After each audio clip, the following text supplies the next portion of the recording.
Hello students, welcome back to my channel Shipra classes.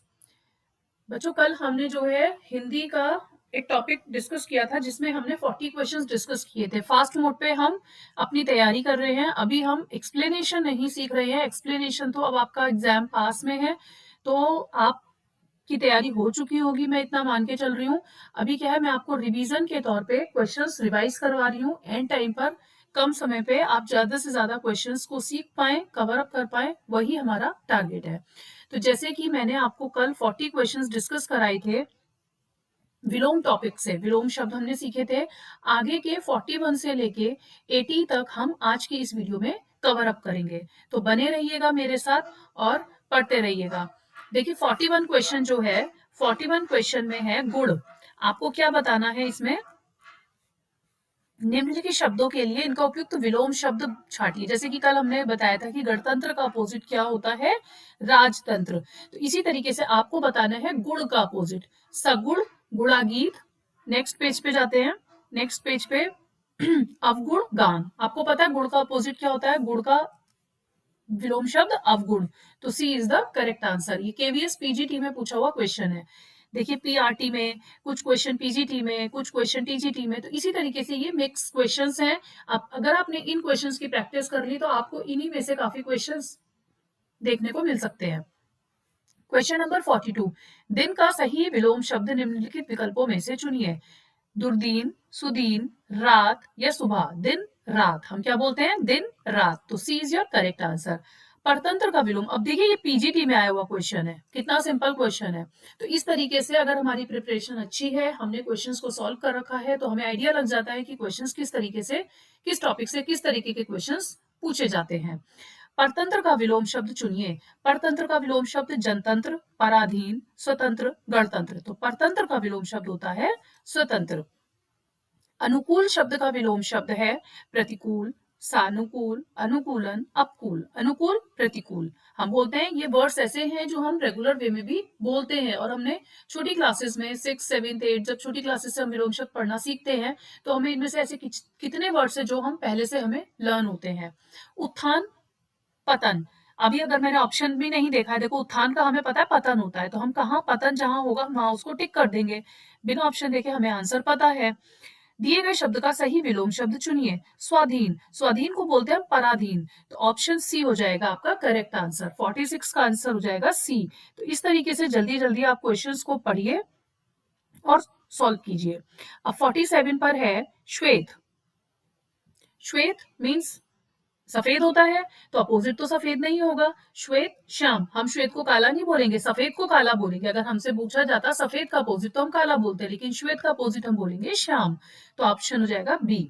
अब 48 से 49 तक दो क्वेश्चन है, इनमें भी आपको क्या बताने हैं? विपरीतार्थक। अनुरक्ति, अनुरक्ति का अपोजिट होता है विरक्ति, विरक्ति। B is your correct answer. स्वप्न। अब स्वप्न क्या होता है? हमें सबको पता है कि स्वप्न का मीनिंग होता है सपना। तो स्वप्न में हमने क्या देखा? अब वो तो हमने नींद में देखा, लेकिन जो हमने जगते हुए देखा वो उसका स्वप्न का अपोजिट हो जाएगा। जैसे कि स्वप्न का अपोजिट हो जाएगा जागरण। बी इज और करेक्ट आंसर। आपत्ति शब्द का विपरीतार्थक बताइए। आपत्ति, विपत्ति या अनापत्ति। तथा तटस्थता, सम्मति, उदासीनता। तो आपत्ति का विपरीतार्थक हो जाएगा अनापत्ति। ए इज योर करेक्ट आंसर। इस तरीके से आपके 50 क्वेश्चंस कवर हो गए हैं विलोम शब्द के टॉपिक से। हम करेंगे आज क्वेश्चन नंबर 80 तक। नेक्स्ट 51 क्वेश्चन है।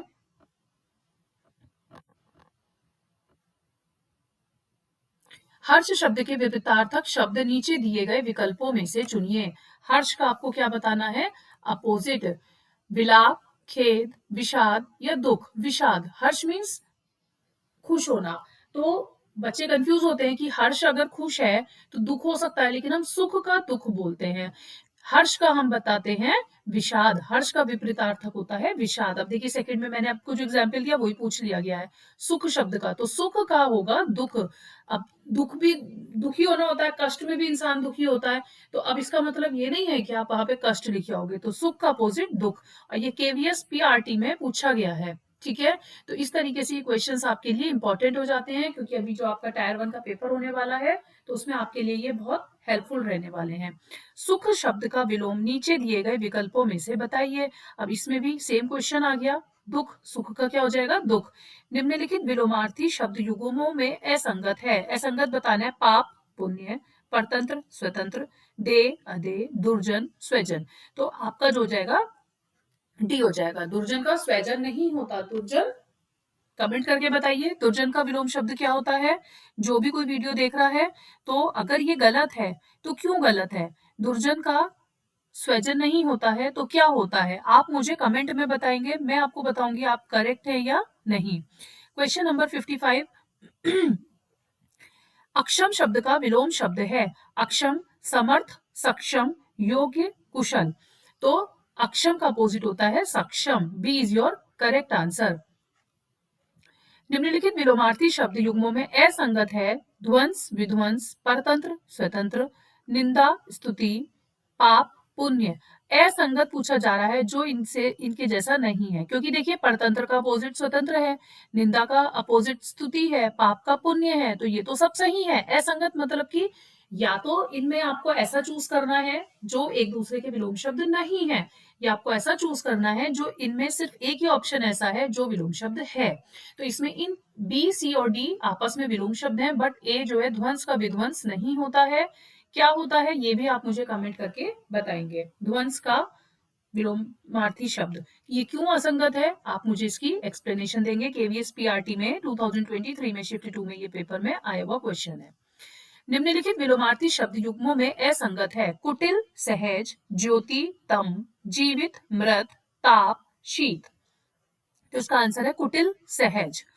निम्नलिखित में विलोमार्थी शब्द युग्मों में असंगत है। उपकार, परोपकार, उत्थान, पतन, कनिष्ठ, वरिष्ठ, लौकिक, अलौकिक। तो आपका आंसर क्या है? ए, उपकार, परोपकार। तो आपका आंसर हो जाएगा ए। युग्मों में आपसे पूछा जा रहा है असंगत, जो सही नहीं है। निम्नलिखित विलोमार्थी शब्दों में असंगत कौन सा है? अल्पज्ञ, अज्ञानी, अल्पायु, दीर्घायु। अल्पायु का विलोम शब्द दीर्घायु होता है। अंतरंग का बहिरंग होता है। अक्षम का सक्षम होता है। ये तीनों ही हम ऊपर पढ़कर आ चुके हैं, बी, सी और डी। अल्पज्ञ का अज्ञानी नहीं होता। क्या होता है? कमेंट में बताइए। जिस बच्चे को इसका आंसर पता है कमेंट करके मुझे बताइएगा कि इसका सही आंसर क्या है। चलिए बढ़ते हैं अपने नेक्स्ट क्वेश्चन की तरफ। Question number 60। क्वेश्चन नंबर आपका ये दोबारा से रिपीट हो गई है। क्वेश्चन नंबर हमने कहां तक पढ़ा? क्वेश्चन नंबर 59 तक। तो क्वेश्चन नंबर 59 था आपका अल्पज्ञ और अज्ञानी। तो आज हम 59 तक ही पढ़ेंगे। अभी इसके मेरे पास 103 क्वेश्चंस हैं। इसके जो आगे के क्वेश्चंस हैं 60 से लेके 103 तक, वो क्वेश्चन हम अपनी नेक्स्ट वीडियो में कवर करेंगे। आपको वीडियो पसंद आ रही है तो लाइक, शेयर एंड सब्सक्राइब करते रहिए और थैंक यू फॉर वॉचिंग। मिलते हैं अपनी नेक्स्ट वीडियो में।